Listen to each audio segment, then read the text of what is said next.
Olá pessoal, bem-vindos a mais uma aula de Psicologia Experimental, né? E hoje nós vamos falar um pouquinho sobre a ciência, né?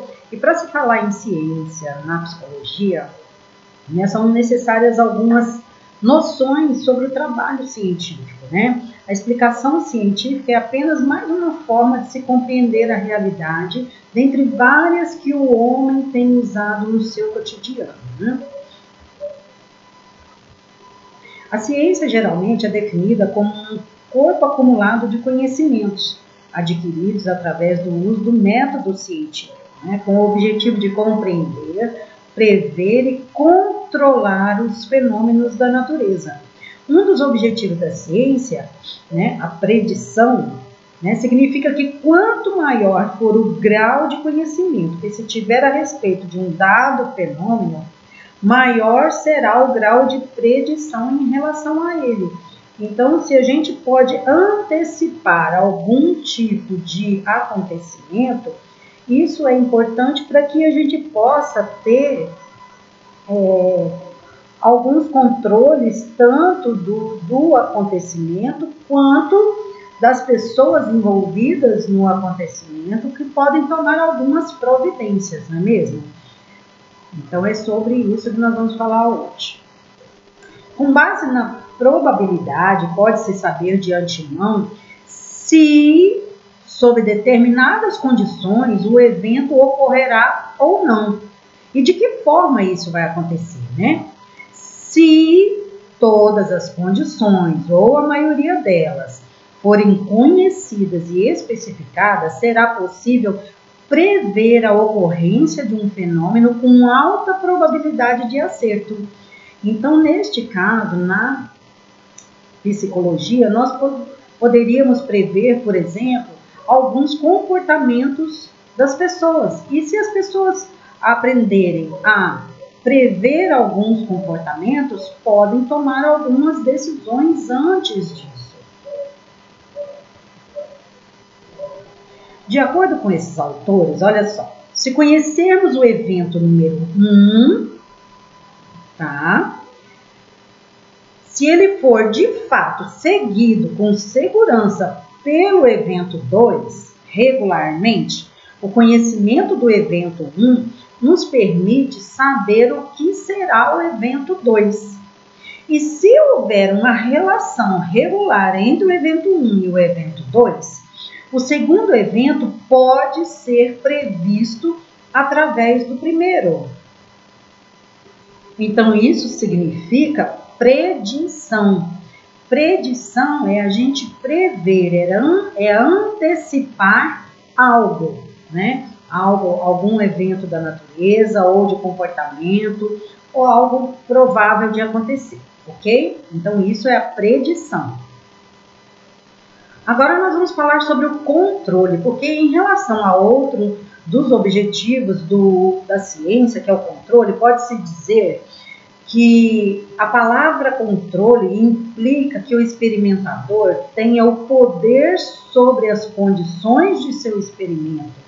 Ele é capaz de manipular variáveis num esforço para chegar a uma conclusão segura, né? Colocar as variáveis, neste caso, no experimento, significa que a gente pode colocar situações para ver como o evento ocorre, se há alguma alteração ou se não há alteração.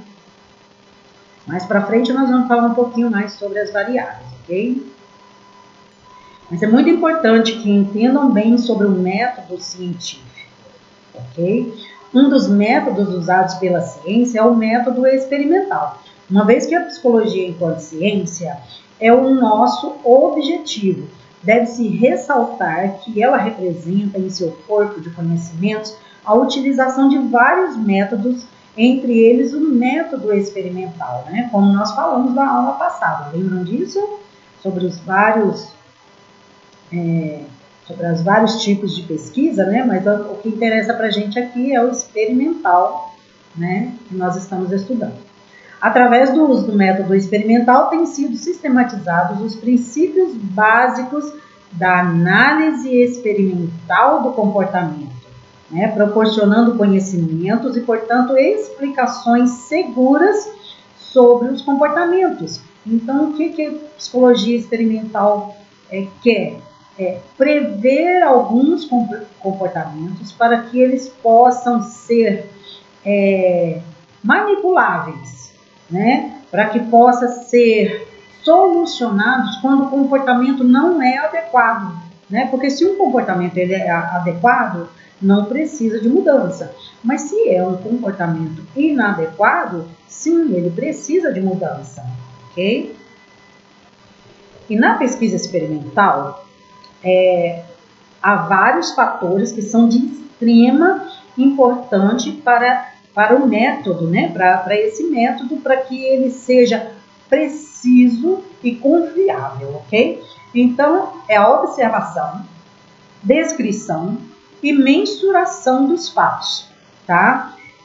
Para isso, têm sido desenvolvidas técnicas de observação e registro de comportamentos, visando obter dados cada vez mais fidedignos, mais fiéis, mais confiáveis, mais precisos, né? Então, tem que ser de muita confiança, tem que ser testado, observado, mensurado. Mensuração quer dizer quantificação, ok? A observação e a medida dos fenômenos nos permitem a coleta de dados confiáveis e que, assim, podem ser replicados quantas vezes forem necessárias para que se conheça cada vez mais sobre um determinado fenômeno. Interpretações subjetivas, pessoais ou relacionadas a autoridades devem ser abandonadas para que ocorra o progresso científico. Além disso, a experimentação pode ocorrer em estudos experimentais, buscando relações entre as variáveis estudadas. Um outro conceito importante relacionado ao método experimental e, consequentemente, à análise experimental do comportamento refere-se ao determinismo.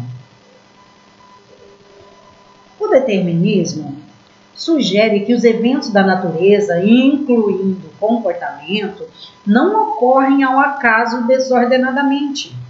Nessa medida, pode-se formular leis que regulam a ocorrência dos fenômenos.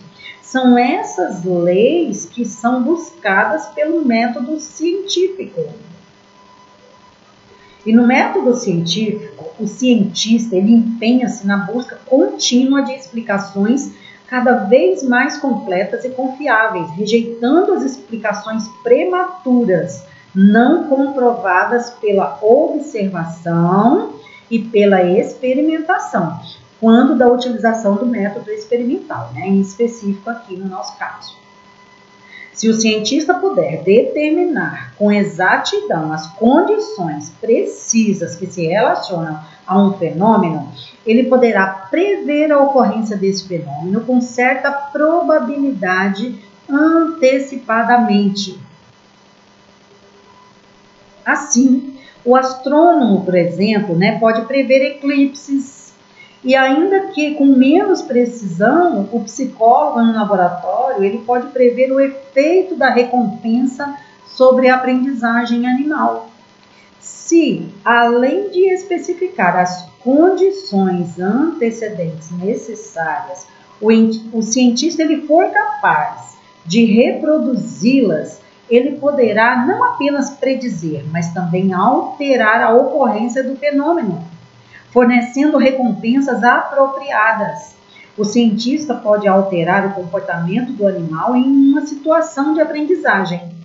E em relação ao comportamento humano, a tarefa é bem mais árdua, né? É mais complicado, né, gente? Uma vez que este é influenciado por inúmeras condições interrelacionadas e complexas, né? É complicado, mas dá para fazer, gente? Sim, dá para fazer. Dá para prever alguns comportamentos? Sim. Dá para alterar o comportamento? Também dá, né? Com seres humanos. Só é mais complexo, ok? Agora sim, chegamos nas variáveis, né? O controle e a medida das variáveis. Olha só, o objetivo do experimentador é descobrir as condições que são significativas para a ocorrência do evento em questão. Ou quais são essas condições significativas? E para atingir esse objetivo, ele deve exercer controle sobre todas as condições possivelmente relevantes, a fim de descobrir quais são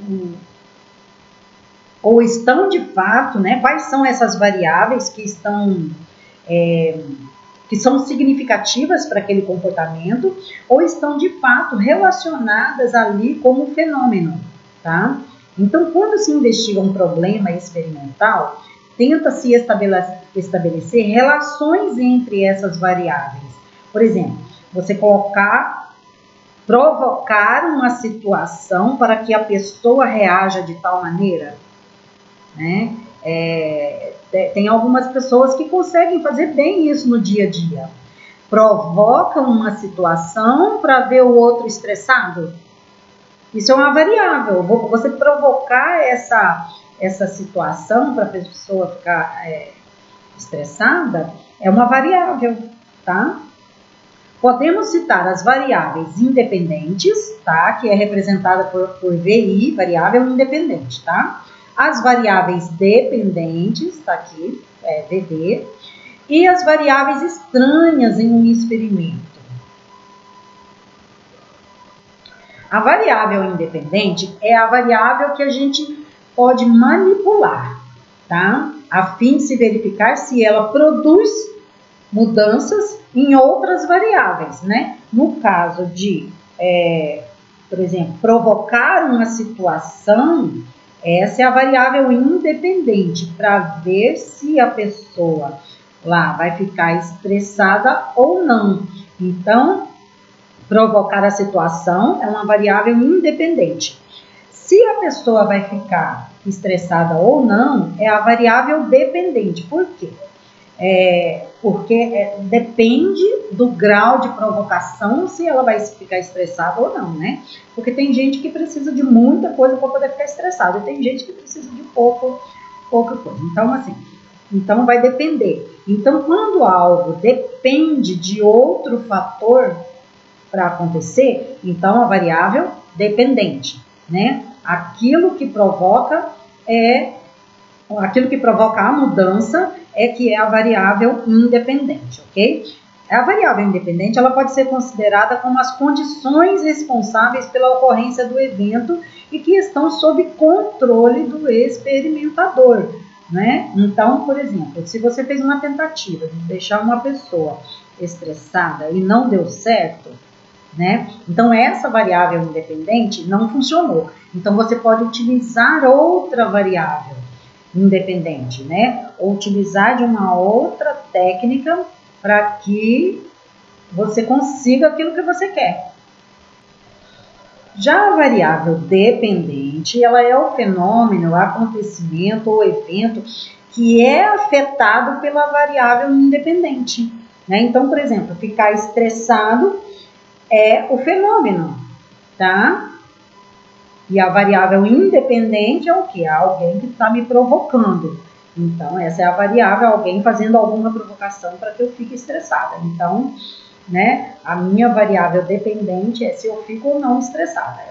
Estressada é o fenômeno. Ela é mensurada o tempo todo para que o experimentador possa conhecer se a variável independente, quando manipulada, afeta a variável dependente. Se a variável dependente se modifica de acordo com as manipulações da variável independente, então pode-se afirmar que existe uma relação funcional entre elas. Tá vendo que uma afeta a outra? Se afetar, existe essa relação funcional, ok? Isso a gente usa muito na psicologia. Por quê?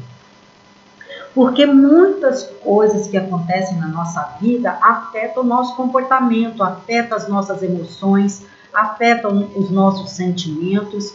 Então, tudo isso, quando há atinge o comportamento do ser humano, então significa que houve uma modificação, né, através de manipulações de variáveis independentes, né, situações que provocam mudanças no ser humano. Então essas variações, essas ocorrências, vamos dizer assim, essas ocorrências que são essas variáveis independentes que acabam nos afetando, né, existe essa relação funcional. E a gente descobrindo o que afeta, por exemplo, as nossas emoções, o que afeta, por exemplo, uma pessoa que começa a tremer numa crise de ansiedade. Então, qual foi o fator externo que provocou esse tremor na pessoa que disparou uma crise de ansiedade e começou a tremer, né? Então, tremer é uma variável dependente, né, que foi provocada por uma variável independente, algo que alguém manipulou ou algo que aconteceu para que disparasse isso numa crise de ansiedade. Tá vendo que há uma relação funcional? Isso é uma relação funcional, tá? A pessoa funcionou de uma maneira de acordo com aquilo que ela foi exposto, tá? Então, a variável independente afetou o organismo dessa pessoa. Então, há uma relação funcional. Agora, nós vamos falar sobre as variáveis estranhas. Além de determinar quais variáveis serão manipuladas, né? As variáveis independentes são as que a gente consegue manipular. As variáveis dependentes, tá? A gente não manipula, a gente manipula as independentes, tá bom? Porque a dependente é porque ela depende da variável que a gente está manipulando para ter um resultado diferente, tá? Então, afetando supostamente as variáveis dependentes, o experimentador deve prestar atenção aos controles das variáveis estranhas, também presentes na situação, pois elas podem afetar a variável dependente, né? Por exemplo, vamos aqui no exemplo de variável dependente. Para se tirar uma nota boa no G1, a nota depende do tanto que você vai estudar.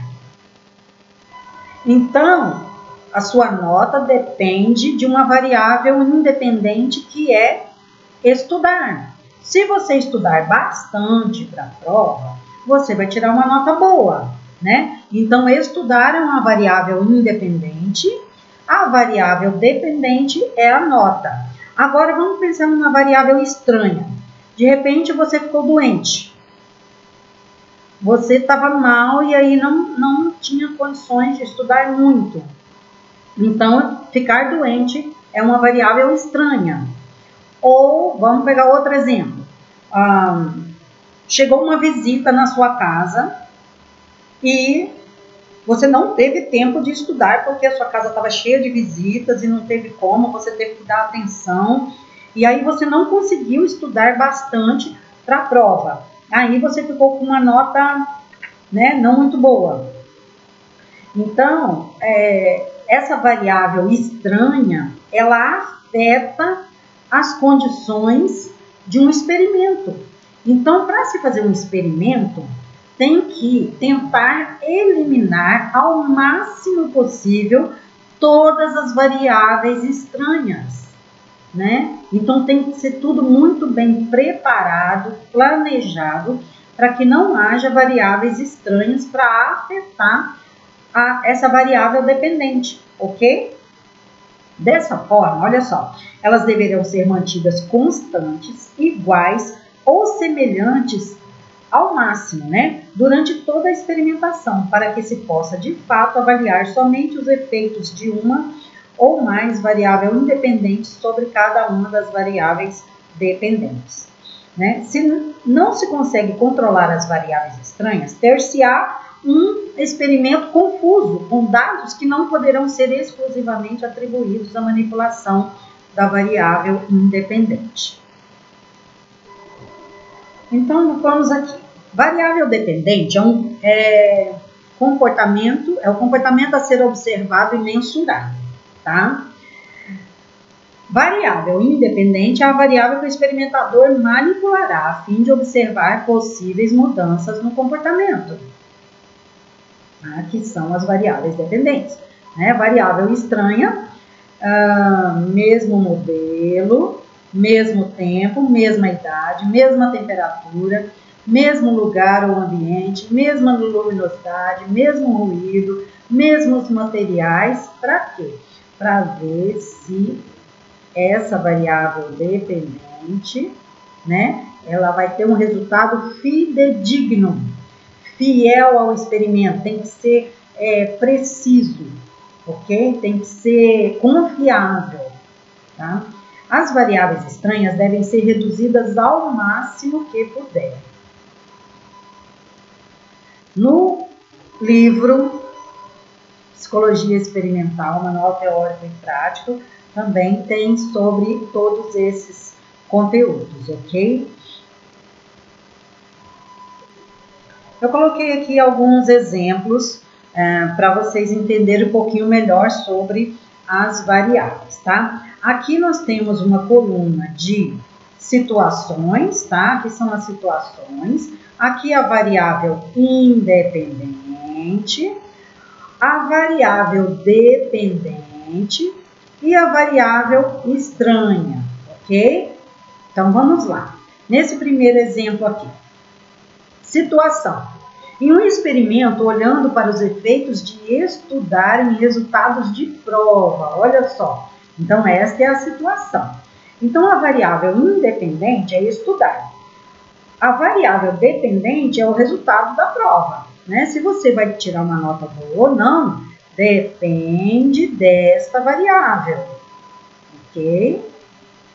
Quais são as variáveis estranhas possíveis? Fazer uma prova com dor de dente. Ai, que terror, né, gente?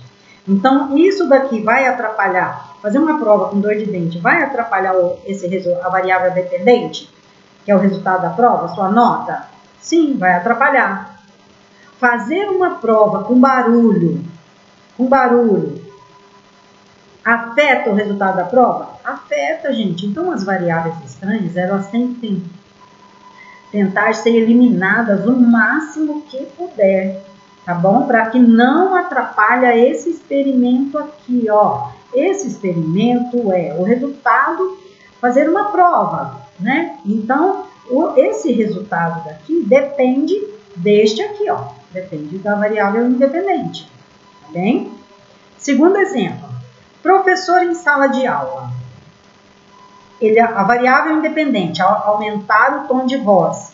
Variável dependente, obter a atenção dos alunos. O que o professor quer? Obter a atenção dos alunos. Então, para ele conseguir obter a atenção dos alunos, às vezes precisa aumentar o tom de voz, porque senão não obtém. Então, para ter isso daqui, depende disso daqui, ok? Quais são as variáveis estranhas para obter, que atrapalha isso aqui, ó? As variáveis estranhas atrapalham sempre a variável dependente, o resultado, porque esse daqui é o resultado, viu, gente? Então, olha, piada de um dos alunos. Atrapalha a aula? Atrapalha muito. Então, o professor consegue ter a atenção dos alunos? Não, porque o que o professor quer, né, é obter a atenção dos alunos.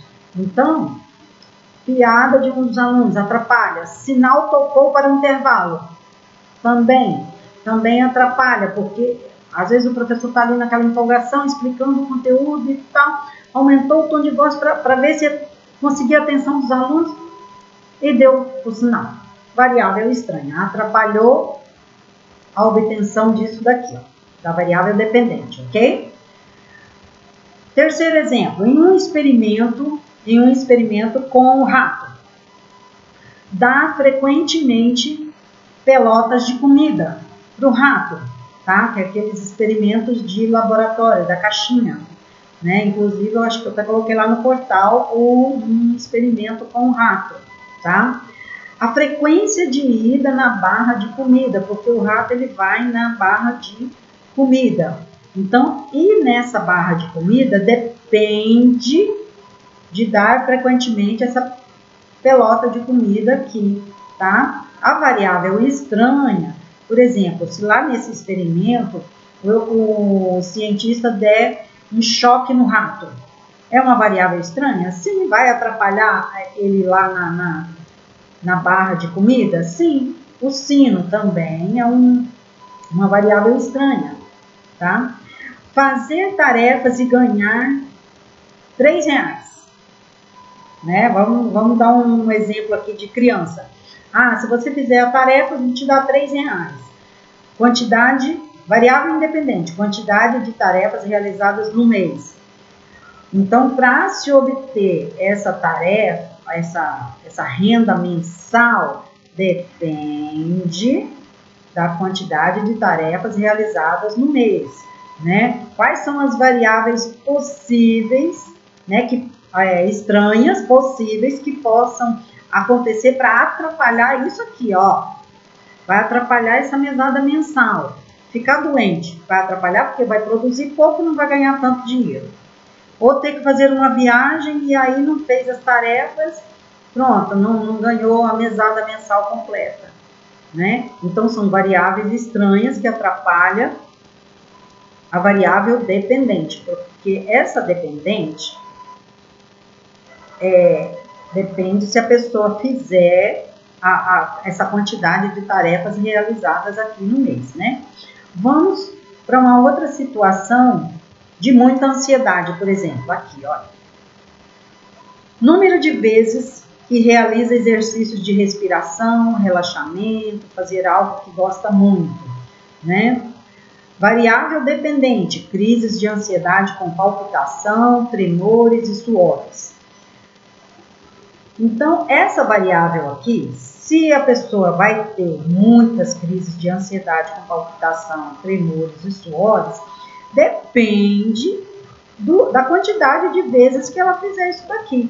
Se ela fizer sempre esses exercícios aqui, talvez isso aqui diminua, né? Porque o objetivo é diminuir isso aqui, né? Palpitação, tremores e suores, né? Agora, se ela fizer uma vez na vida, isso aqui, não vai alterar esse quadro aqui, tá? Então, essa variável dependente depende se a pessoa fizer esses exercícios. Se fizer, melhora isso daqui. Se não fizer, não melhora. E o que pode atrapalhar isso aqui, ó, essa variável dependente, né?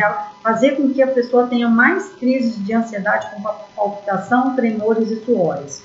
Provocações, pior isso aqui. Exposição a situações que provocam isso daqui, né? Então, isso aqui são variáveis estranhas que a gente tem que tentar eliminar ao máximo, ok? Então, é isso por hoje, tá bom? Qualquer dúvida, estarei à disposição de vocês.